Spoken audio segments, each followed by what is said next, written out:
Hello everyone, welcome to my YouTube channel. In this video, I will discuss episodic or recurrent ataxia in children. Heart nerve disease. It is an important cause of episodic ataxia in children. It is a defect in transport of neutral amino acids, including tryptophan, in the kidney and small intestine. It is an autosomal recessive disease. In this, there is decreased intestinal absorption with increased renal loss of tryptophan, and this leads to reduced niacin synthesis. In heart nerve disease, children are normal at birth but may show developmental delay. Symptoms are usually precipitated by stress or infection, and these symptoms include episodic ataxia, that is unsteady white-based gait, and limb ataxia. Other symptoms may include psychiatric disturbances and decreased tone. A photosensitive pellagra-like pruritic skin rash is usually present.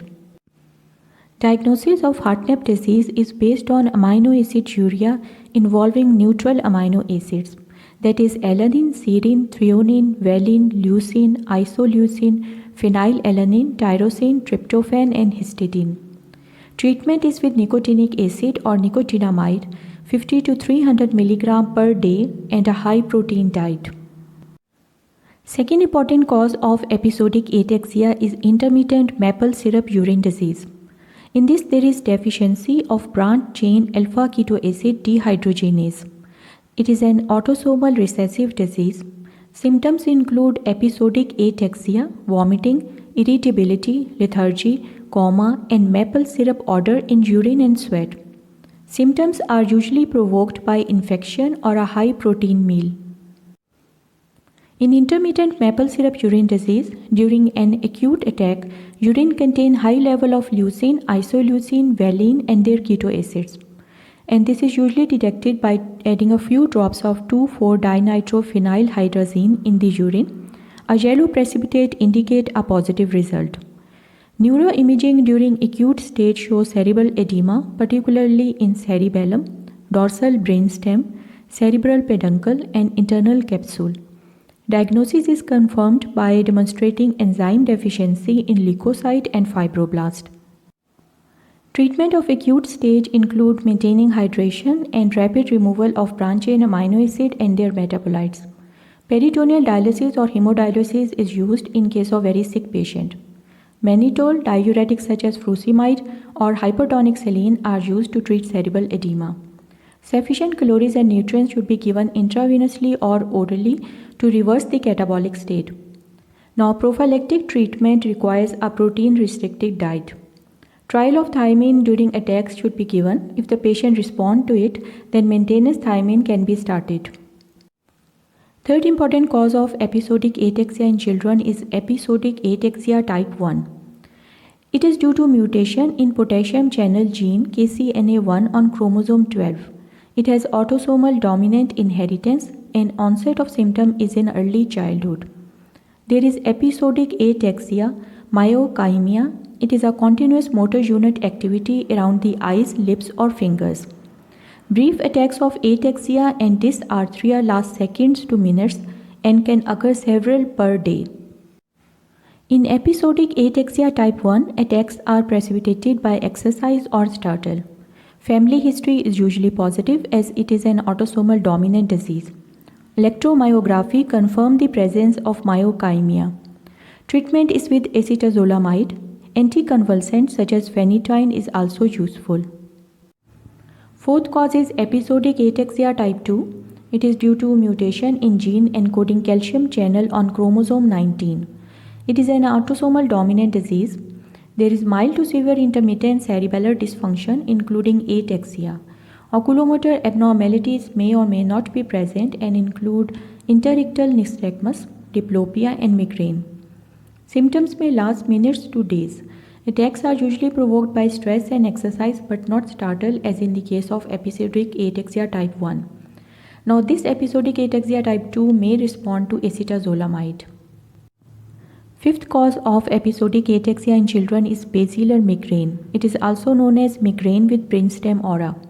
In this vasculature in the posterior circulation of the brain is usually involved.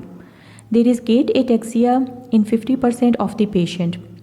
There may be emesis and autonomic disturbances, including arrhythmia and loss of consciousness. Other symptoms include diplopia, blurred vision, scotoma, dysarthria, vertigo, tinnitus, hyperacusis, dilated pupil, and ptosis. These attacks are accompanied by an aura which consists of visual, sensory, or speech symptoms, and there is also occipital headache. Now, in basilar migraine, vasoconstricting agents such as triptans, they should be avoided in life-threatening autonomic disturbances. Another important cause of episodic ataxia in children is pediatric onset multiple sclerosis. It is a chronic demyelinating autoimmune disorder of the brain, spinal cord, and optic nerves, and is characterized by relapsing remitting course of neurological events without encephalopathy. Cerebellar ataxia occur in about 44 to 55% of the cases. Other symptoms may include focal sensory loss or other paresthesia, unilateral or bilateral eye pain or movement, reduced visual acuity, brainstem symptoms, motor deficit including focal deficit, hemiparesis or paraparesis, and bladder and bowel dysfunction. Pediatric onset multiple sclerosis is diagnosed following 2 demyelinating episodes without encephalopathy localizing to distinct CNS region lasting longer than 24 hours and separated by more than 30 days. Brain MRI exhibit discrete ovoid asymmetric T2 lesions in cerebral white matter, particularly in periventricular regions, juxtacortical, cortical, brainstem, or cerebellum. Pediatric onset multiple sclerosis is treated with methylprednisolone 20 to 30 mg per kilogram per day for about 3 to 4 days. Immune modulators such as fingolimod can be used to prevent relapse. Another cause of episodic ataxia in children is pyruvate dehydrogenase E1 deficiency. It is due to mutation in one of the subunit of pyruvate dehydrogenase complex enzyme. Inheritance is X-linked. Episodes of ataxia usually begin in third year of life and may be associated with generalized weakness and mental status changes. Attacks may be spontaneous or provoked by infection, stress, or high carbohydrate meals. In pyruvate dehydrogenase E1 deficiency, metabolic acidosis is usually present. Laboratory evaluation usually reveal a low lactate to pyruvate ratio with elevated lactate and pyruvate levels during the attacks. Diagnosis is confirmed by analysis of enzyme activity. Treatment is with thiamine, a high-fat, low-carbohydrate diet, and dichloroacetate. Pseudoataxia should also be considered as a cause of episodic ataxia in children. Ataxia is rarely a seizure manifestation, and diagnosis should be suspected in otherwise unexplained episodic ataxias. EEG may show generalized 2 to 3 Hz spike and wave complexes with frontal predominance. Epileptic ataxia should respond to anticonvulsant treatment. Thanks for watching this video. Please like, share, comment, and subscribe to my YouTube channel.